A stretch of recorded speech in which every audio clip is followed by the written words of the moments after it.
welcome back to the recap. Michael D'Angelo is joined once again by El Comandante, Daryl Ortiz. We got a short one today because we already recapped Night of Champions and Raw on the last show. So just talking about Friday night SmackDown. And of course, hope everybody had a happy and safe 4th of July since that was yesterday. Yeah, I hope everyone still has all their fingers. I know, hopefully so. The fireworks are no joke. I'm just kidding. Nothing to do with cautionary tale. Just that's not how it happened. Anyways, but yeah, it was so SmackDown. We talked about this on Raw. We had mentioned on the last show when we were talking about Sami Zayn winning. It was like, I'm curious about the kind of ovation that he's going to get, and I'm going to call it a mixed ovation. Yeah. So about what we expected. It was mixed. Yeah. It was mixed. Like everybody did his like, let's go, because people always do that on the music and the but then when he got out there, yeah, it's a fun thing to do. He got out there and it was like not really a lot of cheers, kind of like half cheers, maybe half boos. So it was very mixed and somewhat muted. And what we never got was a "You Deserve It" chant, which for me, I thought was very telling. Because usually if somebody wins a title, the crowd will do a "You Deserve It," regardless, even if it's a face or heel. They gave Gunther a "You Deserve It" chant when he won the world title, and he was still a heel. No "You Deserve It" chant. So that was very telling for me. But basically, Cody was like, hey, all my haters, can kiss my ass. Basically, he said that a couple of times. And then you had Cody walk out and basically say, hey, I'm here to congratulate you. You're the first person who congratulated me. So I'm returning the favor, and then tried to leave. And then Sami took advantage to him trying to leave and was like, come back. Let me know what you really want. You obviously want the title again. And then out came Jey Uso as promised. He said he was gonna, he was dropping the challenge because he's proud of Sami, but he's here for bloodline business and he needs to bring the gold back. And they just kind of did their back and forth with Sami essentially telling them both no, that the bloodline, it was already in the bloodline because I guess Sami's technically honorary use still, which I actually thought that was a pretty good line. Then you had Adam Pearce come out and say he was here to find Sami a challenger. So that set up the main event, which was Cody Rhodes versus Jey Uso, with the winner getting a title match on Raw, which I'm like, again, why are you defending the WWE title on Raw at this point, since it's the SmackDown title? But they're kind of like, hey, this will be a good showcase for you. So again, not really honoring the brand separation. They really haven't done that very well in any way. So this was an interesting setup. What are your thoughts on this, Big D? Yeah, so I mean, I agree. It was a very mixed review for Sami Zayn or a mixed ovation for Sami Zayn. Although, I am happy for him because I feel he does deserve it. But unfortunately, the way they built him up, it's kind of, I don't know. It's hard to say. It's hard to describe. I think people see it more as like he just, he was being very hypocritical, saying that he did it the right way. And I was like, well, you really didn't. You just shoved your nose in the business like anyone else would, just, and I get it. That's the whole shtick, right? He's being hypocritical and everything, and that's fine. The one thing I would note is that Cody did his full out entrance. He did the woes. He even got up on the turnbuckle and was like, even telling Sami, like, I got to do it. And then he did it again. But the difference was Jey Uso came out and was kind of like, they're trying him to run it back. And he didn't come out from the crowd. He didn't come out yeeting. He came down from the entrance ramp. And then when they wanted him to run it back, he said, I'm not going to run it back because I'm here to congratulate Sami. And so that, to me, shows two different sides of the coin, right? And I think that's where the story, I feel, could take a turn, because you have Cody still being about himself and still being arrogant and wanting to get in his whole entrance, and Jey was more like, hey, this is just business. And I think that's where, I don't know, I think that's where we might have something there. That's why we had the result we had in the main event.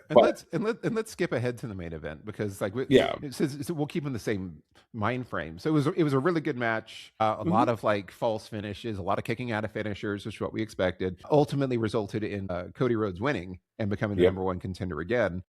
So what are the odds that Cody wins on Monday and just takes the title back? I don't think he'll win on Monday. I think they did it on Monday for a few reasons. I think because the bloodline's there. And I also think that I don't know if there'll be shenanigans. I don't know if Jey will come out and do something, but I think it's too soon.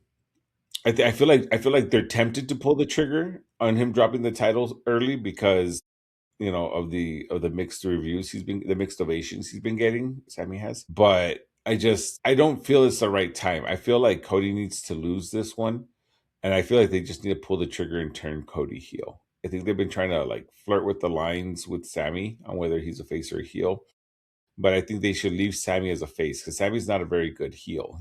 I prefer him as a face, and then I think Cody should be the one to turn heel after losing again, and I think it should be clean. I don't think there should be any shenanigans. So I think it should be a clean loss and like let that like sit with Cody, But it's going to be interesting. Like if they do have Cody win on Monday, and part of me feels like they're going to, that it will be the confirmation of you only had him win like to appease the Saudi investors. And that you say, hey, let's do it Night of Champions, and then we're going to immediately take the title off him afterwards. So that'll be like the confirmation. Okay, that's the only reason why you did it. And I feel like also because they are trying to get Cody to catch up on his number of title reigns, because it would be his 5th title reign now. So I think they're trying to do a little bit of moving the titles around so that he can goose his numbers. For me, it'd be the wrong move. I was like, if you made the commitment, give him a little bit of a run with the title at this point. But it almost has this feeling of like, very similar to Drew McIntyre, where it was like Drew McIntyre was supposed to go into WrestleMania as the champion, and then it was like, let's switch it real quick and go into WrestleMania, it's Cody again.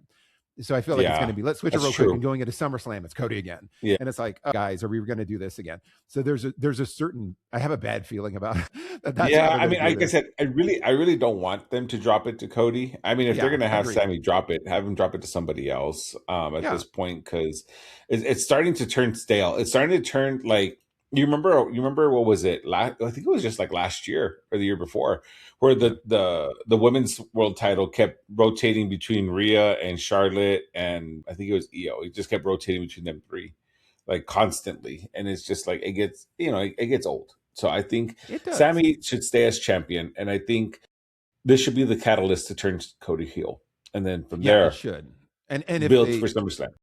If they decide to take it off of him, they better do like a full heel turn and have him take the title, like cheating the whole time, and get the title back from saying, I'm going to do whatever it takes, and do like a full blown heel. Yeah, just like desperation. Yeah, if you're going to take the title off of him that quickly, like make it count. Don't do this kind of 1 foot in, 1 foot out thing. But I agree. I don't know. We'll find out on Monday. It'll certainly be interesting. And then right after this, we got their first match of the night, which was a 6-woman tag match. It was Charlotte, Chelsea Green, and Tiffany Stratton versus Jade Cargill, Michin and B-Fab, which I will say in the backstage segment right before this, Chelsea Green got the biggest pop of everybody. She did. I'm telling you, Chelsea's so over. She's so over. And so you knew she was going to take the loss, which she did. And that's where I was like, here's your reward for being totally over, Chelsea Green. She got pinned by, Jade hit the Jaded on her, and she took the pin. So continues to be completely over. Was the most over person in this entire match. And was relegated to being the jobber that took the loss, which I get. She's going to do whatever she's like a team player. She's going to do whatever she can. But it doesn't seem to be working out for her. Same thing with Matt Cardona. Matt Cardona tends to be a team player on things. And LA Knight tends to be a team player on things too.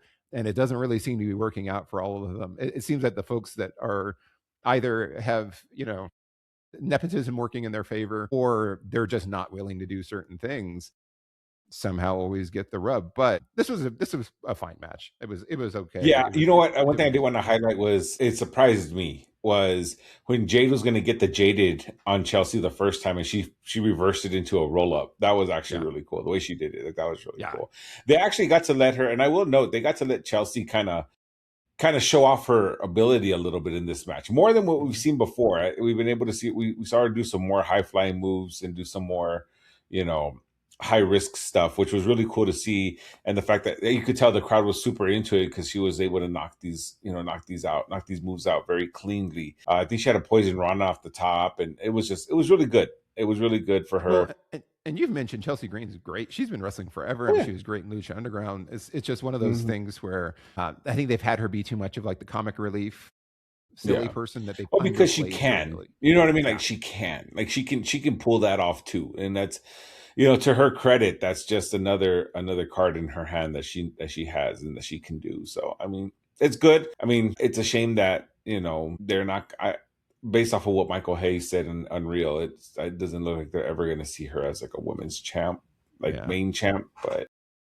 It's a bummer, but I'm glad she got a big pop. The crowd, when she got the hot, it was like a legit hot tag. Like the whole crowd was like so into it. They're chanting, "We want Chelsea." It was great. So I'm happy with it.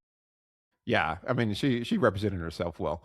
After this, we had Rey Fenix defending the AAA Cruiserweight Championship, which is odd that we keep getting AAA titles defended on Raw versus Vikingo. So Vikingo. I will note that the Cruiserweight Championship, the Mega Championship, and the Tag Championships are all held by WWE guys, which is for me, that's a little bit of a slap in the face to the AAA roster. It's kind of like, hey, one of our guys that we haven't done anything with over here, we're going to send them over to AAA, and they're the champion. They're so good. They're the champions over there in AAA. So I'm not a huge fan of that we have so many WWE guys carrying AAA titles. This was a really great match, though. I enjoyed it immensely. Rey Fenix, of course, retained with Mexican Muscle Buster. He wasn't going to lose that quickly. It's almost like we're doing this to showcase AAA more, and it's like, yeah, but you're not putting the AAA guys over. I mean, Rey Fenix is a WWE guy. You're basically having these great matches, but hey, they're always coming up short, and almost has this feeling of like UCW versus WWE when they did the invasion storyline, and it was like, yeah, we're squashing all of your guys, not necessarily squashing, but all of our guys are going over all of the WCW guys because we're that much better. And I get like hints of that here because they're not putting over the AAA guys.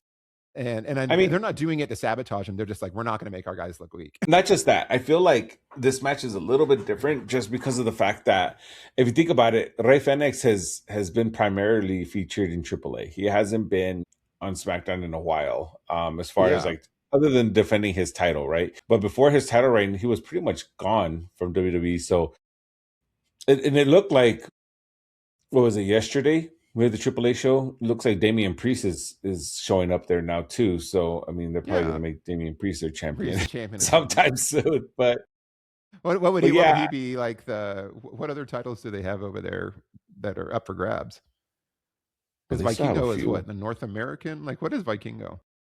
Yeah, they have the North American. Well, yeah, it's like the North American title. Then they also have. There's another title. Like it's almost like an intercontinental title. I'd have to go back and. Well, but that's where I'm like, yeah, they're taking guys they're not using, and then they're sending them down there, and they're getting them working AAA, and then they're having them win. It's like, well, it doesn't really make them a AAA guy. It just means you bumped one of your guys down there, and that's where I think it's frustrating for me because Triple has their own legacy, and they have, and it's a different. It is really holistically a lucha libre style. So yeah. And obviously WWE's dabbled in that. They've got a lot of luchadors now. They do a lot of lucha libre style, which I'm a huge fan of. I think it's great. But now it just feels like they're doing this. They're exploiting AAA a little bit too much and taking their titles and putting it on the WWE guys versus letting it kind of stand on its own as a brand and then do things to showcase. If you want to bring on talent and put them over on WWE programming so you can get people used to them because you're planning on calling them up to the WWE roster at some point, cool. That's fine with me, but it just doesn't feel like they're doing that. No, it seems like they're just really I think they're trying so hard to boost the notoriety of AAA that they're kind of just, hey, look at our people over here so you can watch it. But although the booking's been significantly better since Undertaker took over, but I mean. Yeah, definitely. After this, we had a Julia and Blake Monroe dust up backstage. Skip. Then we had Trick Williams out with Little Yachty. Immediately interrupted by Carmelo Hayes, a lot of jawing. And this just set up a non-title match for next week. And there was a brief scuffle. I mean, looking forward to that. Obviously, Trick Williams and Carmelo Hayes have history together. But this really was just like a long setup of them jawing back and forth and saying, we'll pick this up next week. Non-title match. I presume Carmelo will win that one, and then something will happen. Either it'll win or there'll be a DQ, and it'll set them up down the road, probably at SummerSlam to have a matchup or a triple threat coming up at SummerSlam as well. So we'll see how that plays out. I'm sure it'll be a triple threat, probably Trick Williams, Ethan Page, and Carmelo Hayes, or so there'll be somebody else that gets thrown in there. And thoughts on that? No, I was just saying I agree. It's that's all it was. I mean, Carmelo Hayes has been constantly, and it almost makes you wonder, like, who else are they going to have? Who else do they have that can go after the title? But they really don't have much. Other not than even everyone else. Ricky Starks.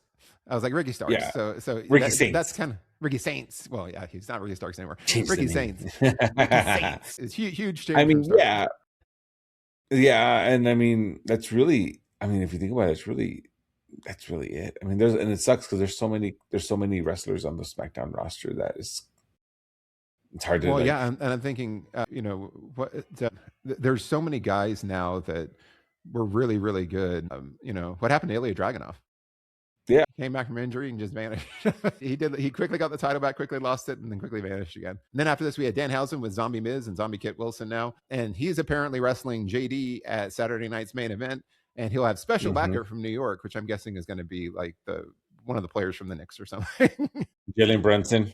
Yeah, probably. Who do you think it's going to be? I assume it's going to be one of the Knicks players. I would love for it to be Big Cass. Yeah.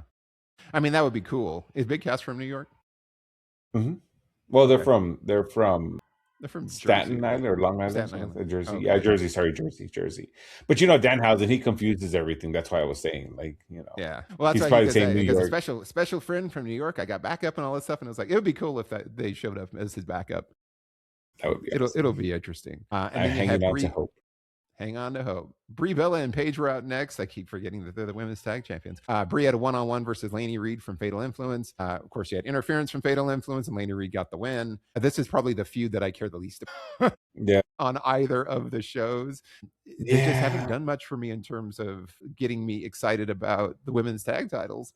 Again, because they're not an elite women's tag team or even a real women's tag team. So it kind of is what it is. But Lainey Reed won. There's the continuation of the rivalry between these two.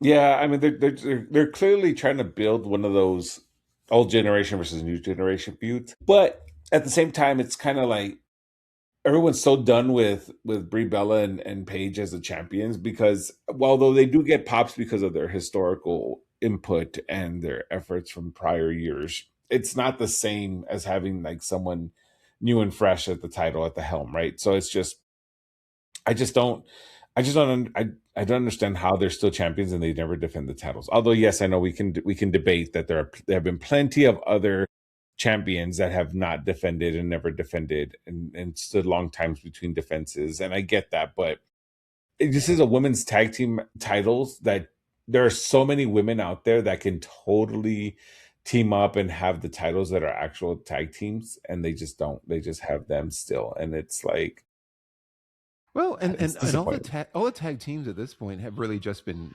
cobbled together. Like we used to have put together. They used to have real, like the Iconics. I thought were great as a real tag team because and Alba Fire and Isla Dawn when they were there. It's like all the real tag teams they got. Even when they had the Secret Harvest, that was another legitimate tag team. Like I mean, it's just or Nia Jax and Lash Legend. Like they are an actual tag team. Yeah. I mean, there's just not that many of them, and all the ones that were good cohesive tag teams have been jettisoned at this point. So it makes it hard to get enthusiastic. And there's only one set of tag. It's not like there's a Raw and a SmackDown champions that are separate tag teams. No, it's just one. You're filling two divisions. It's one set of titles for both shows, so they should be able to have a steady. How do we not have challengers? Yeah. That's my gripe. I wish there was more female tag teams, like legitimate tag teams that we could have featured. But hey, here are these legends. I tell you. And then we had backstage Damian Priest and R-Truth having a hot dog eating contest with Fraxium. That was great. And then the War Raiders coming up and basically putting a title versus title match challenge together is kind of what it sounded like, that they were kind of hinting which they said it's going to be on SmackDown. Yeah. Exactly. So that was the setup, but the hot dog and all the wiener jokes from R-Truth were so immature but hilarious that I didn't care because I was like, I missed it. Yes. I'm totally all about that. I'm all about the juvenile behavior. Yes. So that was fine. And then we got to look back on, and this, by the way, of course, we moved back to a 2-hour show. We have a 2-hour show for SmackDown. And they still had to look back on Brock and Oba, so they still had like all these video packages and things like that. And not just that, they also had the one for Roman Reigns and Seth Rollins. And I'm like, these are Raw. Like, why are we like? Do we like? You have talent backstage. Like, why can't you just put another match together? Like, put another match together. It's like we don't have to do all these video packages. And then we had the main event, which was Cody versus Jay, which we talked about that one already. Yeah. And then Cody Rhodes to the #1 contender. So we'll see what happens on Monday night when he faces off against Sami Zayn. Yeah, I mean, like I said, I hope Sami retains, even if it's through shenanigans. I don't care at this point. Sami just needs to retain, and then He should, but the writers are funny, man. The bookings have been. It's not even the writers; it's TKO. That's the sad part. Okay, TKO is the writers. Yeah, they're the ones writing this at this point.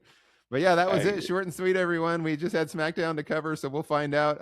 Hopefully, Sami does retain on Monday night. If not, then that just tells us everything. It confirms all the things that we already thought. But what do you all think about? What do you think? Who do you think is going to win on Monday night? Leave us your comments below. We always love to hear from you. Don't forget to like, share, and subscribe. We appreciate the support as always. But that's a short one for today. I've been Michael D'Angelo. He's been El Comandante, Daryl Ortiz. Have a great week, everyone.